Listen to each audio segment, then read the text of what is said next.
다윗이 쓴 것으로 알려진 시편 36편에는 하나님을 향한 아름다운 찬양, 삶의 경험에서부터 우러나오는 하나님과의 관계적인 인식, 그리고 예수 그리스도를 향하는 신앙 고백이 담겨져 있습니다. 다윗의 예언자적 시편이라 할 수 있겠죠. 주님의 한결같은 사랑은 하늘에 닿아 있고 주의 미쁘심은 구름에 닿아 있습니다. 주의 의로우심은 우람한 산줄기와 같고 주의 공평하심은 깊고 깊은 시면과도 같습니다. 다윗이 바라보고 있는 자연의 삼라만상, 거기에 깃든 창조의 하나님의 오묘하신 능력, 자신의 삶과 지나온 과오가 그분의 섭리 안에 있었고, 특별히 죄의 용서를 경험한 기쁨이 새로운 삶의 지평을 열어주었다는 것에 대하여 감사하고 있는 심정을 엿볼 수가 있습니다. 우리도 다윗과 같이 자연의 광대함과 빛나는 순간을 경험하면서 마음이 고향되고 창조주의 손길을 느끼는 때가 있습니다. 영원을 체험하는 순간이라고 할까요? 그런데 자칫 이러한 경험들이 신앙과는 상관이 없이 그저 자연 자체의 힘에 압도되어 이끌릴 수 있다는 점을 염두에 두어야 합니다. 그저 자연의 아름다움이 우리에게 편안한 마음을 주고 좋은 사람들과 쉼을 누리게 하는 정도라면 문제가 될 게 없겠죠. 자연을 신앙의 대상화로 삼거나 그 힘에 맹목적으로 심취해서는 안 된다는 것입니다. 다윗은 하나님이 함께 하시고 도와주시는 절대적인 보호와 사랑 안에서 평생을 살아간 사람이지만 외롭고 힘든 순간들, 죽음의 위협과 범죄로 인한 깊은 절망의 경험들을 관통해 나아갔던 사람입니다. 그에게서 하늘은 그저 높고 푸른 마음의 고향으로서의 하늘이 아니라 하나님의 한결같으신 사랑처럼 언제나 높고 광활한 변함없음을 드러내는 공간입니다.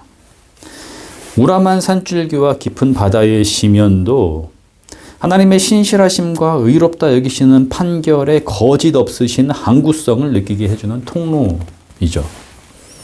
9절의 고백은 이 시편의 정점이라 하겠는데요. 그리스도를 향한 고백, 즉 예수 그리스도가 누구이신지를 앞서 드러내주고 있기 때문입니다.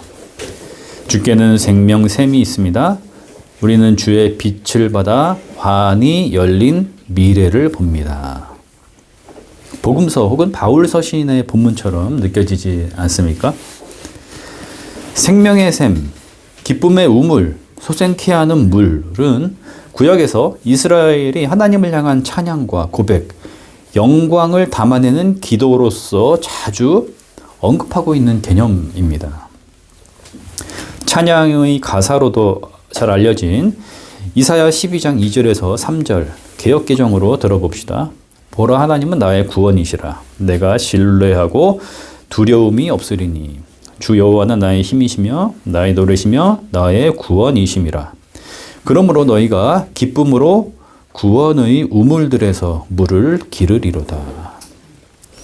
구원의 우물들에서 물을 깃는 기쁨은 이사야를 통해 제국 아시리아와 바벨론의 위협 앞에서도, 그리고 포로의 세월 속에서도 언제나 희망하고 염원하던 하나님의 선하심을 향한 고백적 언어였습니다.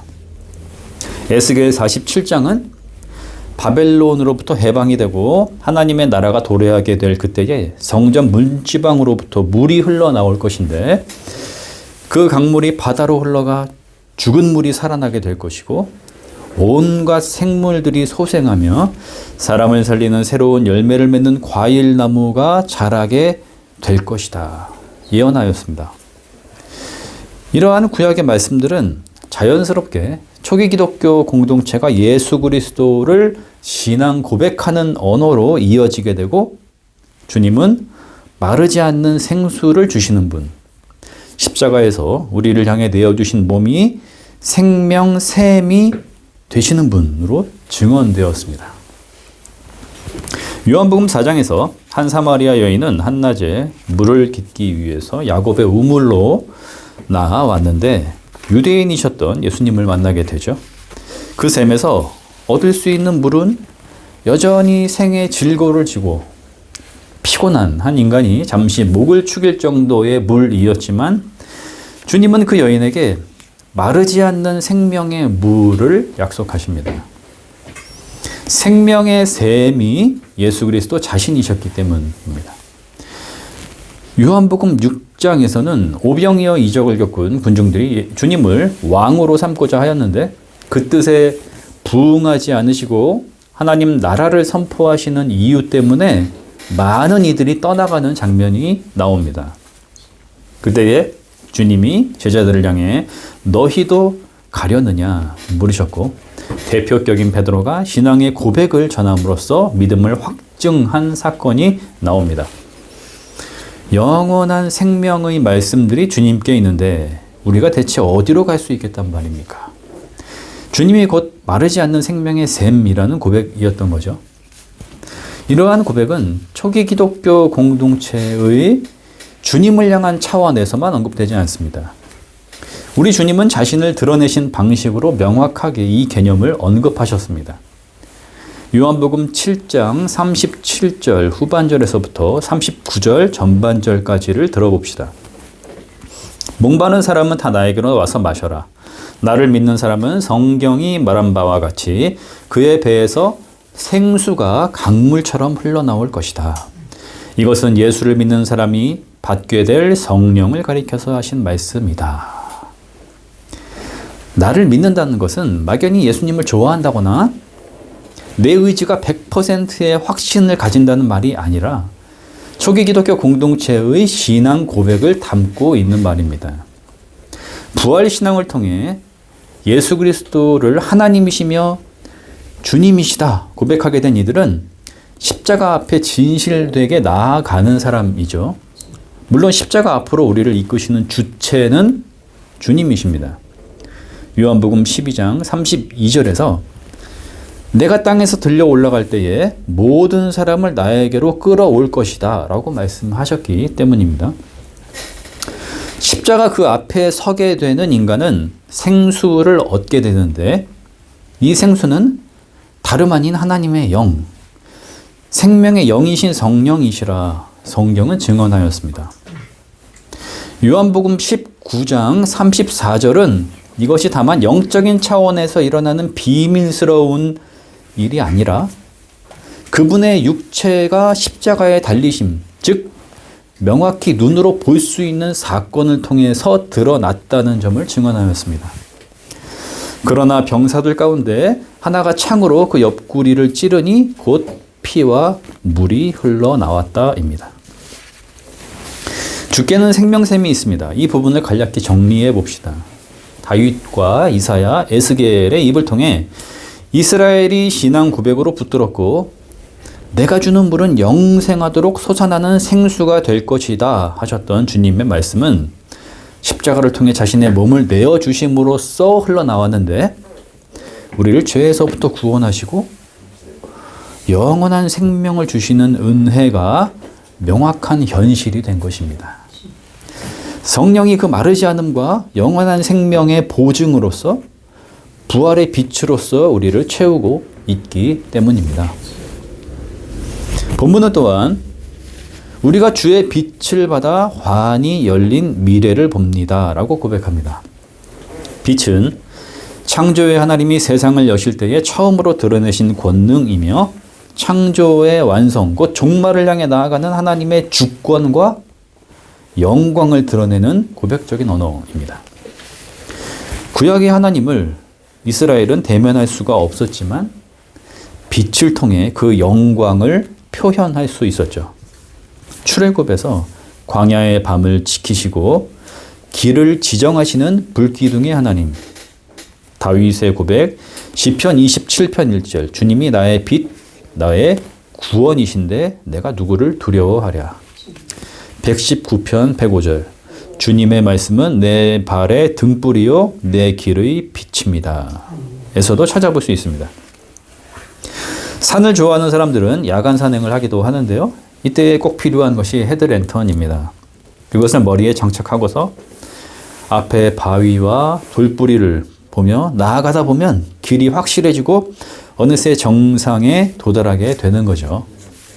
이처럼 하나님의 말씀, 하나님의 보호하심, 하나님의 섭리는 삶의 매 순간 빛과 같은 은혜로 우리를 향해 신실하게 내리고 있으며 그것을 인식하는 사람은 하나님을 일상에서 대면하게 되는 임마누엘 신앙으로 살아갈 수 있습니다.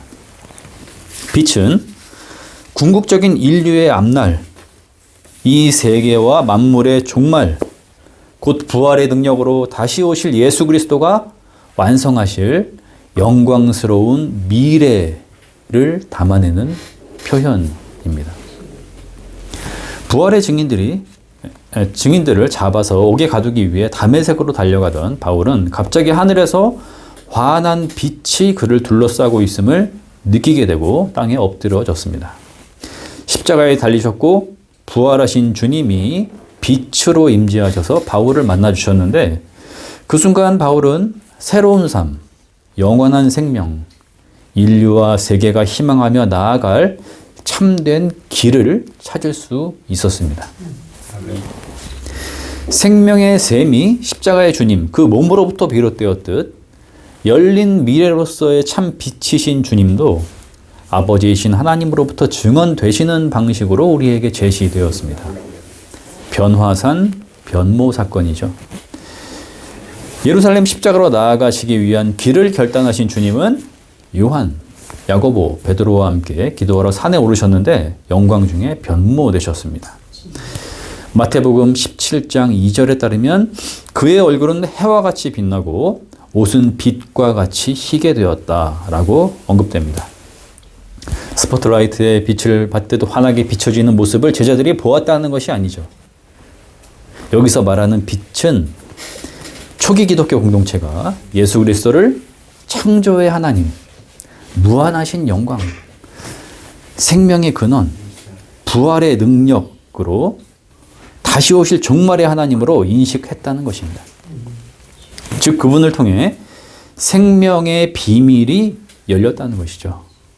모세와 엘리야가 주님을 둘러싼 것처럼 구약의 말씀과 이스라엘을 통해 계시된 하나님의 영광이 예수 그리스도를 통해 드러났음을 신앙 고백하고 있는 것입니다.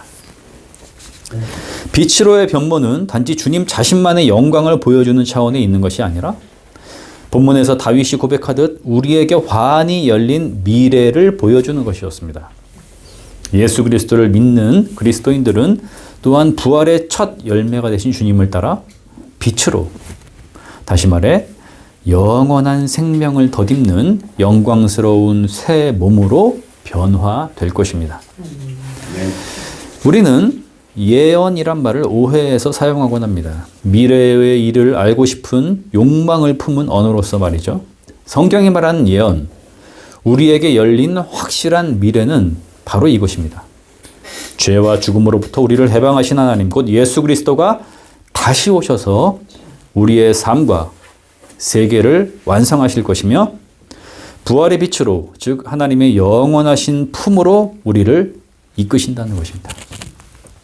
여기에 자신의 생과 운명을 맡기는 자, 영원히 가라지 않는 생수를 주심으로써 기쁨의 잔이 넘치게 하시는 참 좋으신 주님을 신뢰하는 자는 세상의 인정받음과 성공의 원리들의 마음을 빼앗기거나 거기에 삶을 소진하지 않을 것입니다.